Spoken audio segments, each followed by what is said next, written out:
Dawson Rider Wiki. Hey YouTube, Dawson Rider here, and welcome to my review for the Playskool Heroes minifigure sets. We've already seen some of these in the vehicles or like vehicle Zords or whatever that I've covered, but these are individual like 2-packs. I feel like those are opposing ideas. You can't be individual and a 2-pack. But you know what I mean, like they're standalone releases. There's also blind bags, which I have yet to see in person, but these are some of the dual packs. You have red Dino Charge and yellow Dino Thunder together, and then for some reason, green Dino Charge and Ninjor in his like Megazord warrior mode. I mean, it's kind of a weird choice. As always, I want to point out that I do appreciate that we're not just doing MMPR. Like, I like that we're doing different seasons, especially like for this type of line. I think Dino Charge is like a smart choice because it's going to be present in kids' minds because it wasn't that long ago. But you know, pretty much par for the course of what you've been getting. I think these are pretty solid. You know, there's nothing too special to write home about. Some of them have been kind of hit or miss where they like really botch the paint details, where they look like they almost forgot to paint it, but I think they have all the paint details they really need in these ones. There's really not too many I have complaints about, and if you're kind of into those stylized figures, and this is probably for you, they do have a little bit more articulation than usual. You know, you have the up and down around here, which is kind of nice, and you got the swiveling here. You have the legs that kind of move together. You can move their heads, but they're kind of restricted a little bit, like they're really stiff, especially Dino Thunder Green's, his head will clash with his armor, which I'll talk about more in a second. Like, it's a huge in-depth explanation, guys. It'll take upwards of 15 seconds.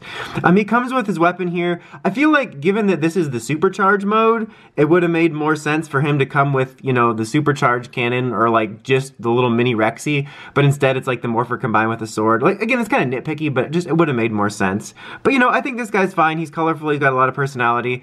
I do kind of like that they have this set of the two different Dino teams. Like, you have Dino Thunder and Dino Charge. I think that's kind of neat.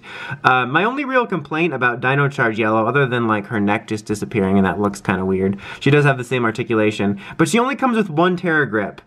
It's called Terra Grips, not Terra Grip.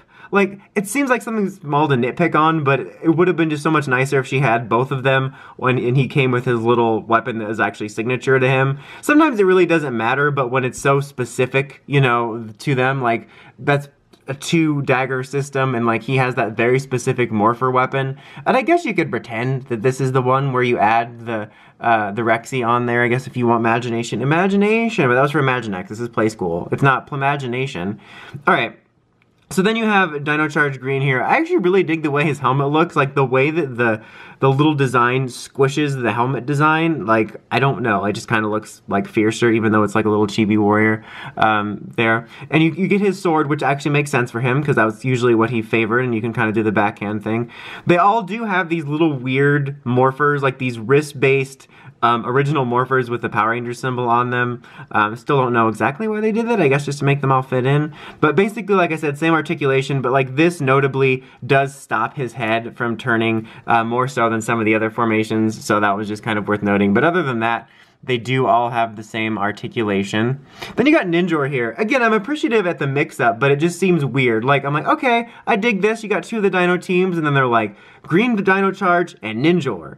Because yes, and swords, but he looks pretty cool. I like his little stylized design. I feel like it's more of a niche, you know, release, so I'm kind of like happy with this one just because it's kind of a cool character that we don't really get too often. And again, I think they hit all the detail points just fine for what you want. He comes with a single sword here.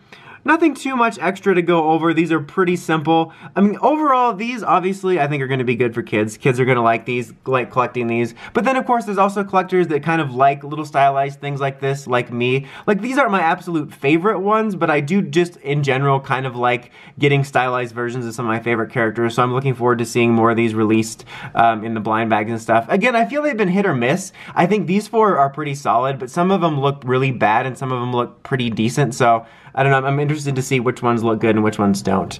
But anyway, that's about it for this one. Until next time, don't forget to like, comment, subscribe, and of course, don't forget to climb the steps and ring that bell and have Riley fall over. Riley's biggest regret. Until next time, Dawson Rider, signing out.